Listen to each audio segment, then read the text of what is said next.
आज पढ़ते हैं प्लांट ब्रीडिंग, इसका इंट्रोडक्शन। प्लांट ब्रीडिंग जो है, plant breeding can be defined as an art, science and a technology to improve the genetic makeup of plant in relation to their economic use for the mankind. यानी मानव हित के लिए जो इसके improvement, genetic makeup मतलब plant के जो जेनेटिक मतलब कमजोरियां हैं या कमियां हैं उनको मेकअप करने के लिए जो टेक्नोलॉजी, साइंस या आर्ट को यूज करते हैं उसको कहते हैं प्लांट ब्रीडिंग। अब आता है plant breeding is the art and science of improving the heredity. मतलब प्लांट ब्रीडिंग जो है एक आर्ट है और एक साइंस है जो इम्प्रूव करता है प्लांट के हेरिडिटी को, उसके आनुवांशिक गुण को। और तीसरा डिफिनीशन भी वही है, plant breeding deals with the genetic improvement of crop plants also known as science of crop improvement. इसको क्रॉप इम्प्रूवमेंट का विज्ञान भी कहते हैं क्योंकि इसमें क्रॉप के क्वालिटी को इम्प्रूव किया जाता है प्लांट ब्रीडिंग के थ्रू। अब आता है aim of plant breeding. Plant breeding aims to improve the characteristic of plant so that they become more desirable agronomically and economically. मतलब ये जो है प्लांट ब्रीडिंग, ये इस उद्देश्य से किया जाता है कि उसके जो कैरेक्टर है, उसके जो लक्षण है या गुण है वो इस प्रकार के हो जाएं कि वो और भी मतलब बेहतर हो जाए और उसका जो इकोनॉमिक वैल्यू है अर्थात जो उसका आर्थिक महत्व है वो भी बढ़ जाए, उसे से हमें अधिक से अधिक लाभ प्राप्त हो। अब आता है और एग्रोनॉमिकली यानी जिसका मैनेजमेंट करना भी आसान हो, और इकोनॉमिकली यानी उसका आर्थिक महत्व ज़्यादा हो, उससे इनकम ज़्यादा हो। अब आता है ऑब्जेक्टिव ऑफ प्लांट ब्रीडिंग। ये है ऑब्जेक्टिव। ऑब्जेक्टिव में आता है पहला higher yield. It may be grain yield, fodder yield, fibre yield, tuber yield, cane yield, oil yield depending upon the crop science species. इसका मतलब है कि एक तरह से कि इसके सारे जो यील्ड हैं ये सारे यील्ड का बढ़ जाना, इसी को कहते हैं हम हायर यील्ड इम्प्रूवमेंट के लिए ऑब्जेक्टिव। हायर यील्ड ऑब्जेक्टिव जो है इसमें उसके ग्रेन का महत्व बढ़ जाए, उसका ग्रेन ज़्यादा हो, फोडर यानी उससे चारा ज़्यादा मिले, यील्ड ट्यूबर यानी उससे जो ट्यूबर मिलता है उसका वो ज़्यादा मिले, ऑयल ज़्यादा मिले, मतलब हर प्रकार से उसका यील्ड बढ़ जाए। अब आता है इम्प्रूव क्वालिटी, उसका क्वालिटी बढ़ जाए जैसे ग्रेन का साइज, कलर। अब आता है एबायोटिक रेसिस्टेंट, जो कि रेसिस्टेंट हो जाए, मतलब जो पर्यावरण है उससे उसका प्रभाव कम पड़े उस पर, उसके मतलब कोल्ड का, हीट का, विंड का, ये सब का, ड्राउट का, सैलिनिटी का, एक्सट्रीम टेम्परेचर, ये सब का इस पर प्रभाव कम पड़े, वैसा प्लांट डेवलप करना इसका भी महत्वपूर्ण ऑब्जेक्टिव है। अब तीसरा आता है बायोटिक रेसिस्टेंट। ये जो क्रॉप प्लांट्स है अटैक होते हैं वेरियस डिजीज और इंसेक्ट से, ठीक है, जिसके बचाव के लिए इसको बायोटिक रेसिस्टेंट बनाया जाता है। ये भी एक अहम उद्देश्य है। अब आता है चेंज इन मैच्योरिटी ड्यूरेशन।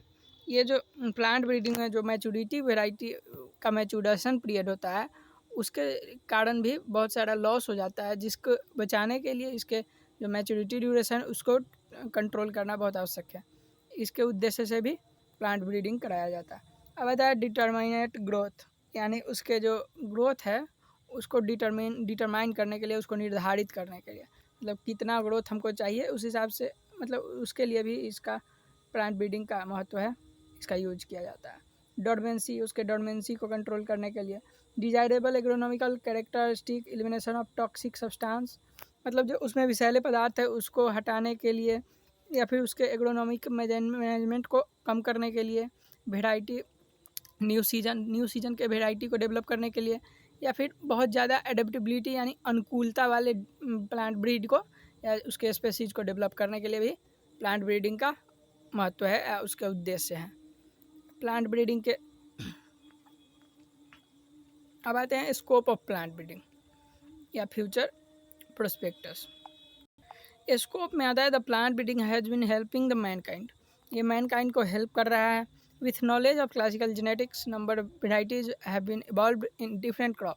बहुत सारे क्रॉप्स में जो है बहुत सारे वेराइटीज़ डेवलप हो चुके हैं, और ये in order of combat global alarm created by population. जो पॉपुलेशन का जो एक्सप्लोजन है वो जो हो रहा है उसके ऑर्डर के हिसाब से, उसके हिसाब से जो है ये ग्लोबल अलार्म है कि डिफरेंट टाइप के क्रॉप्स को डेवलप करना और फूड फ्रंट्स स्ट्रेंथ को मजबूत करना।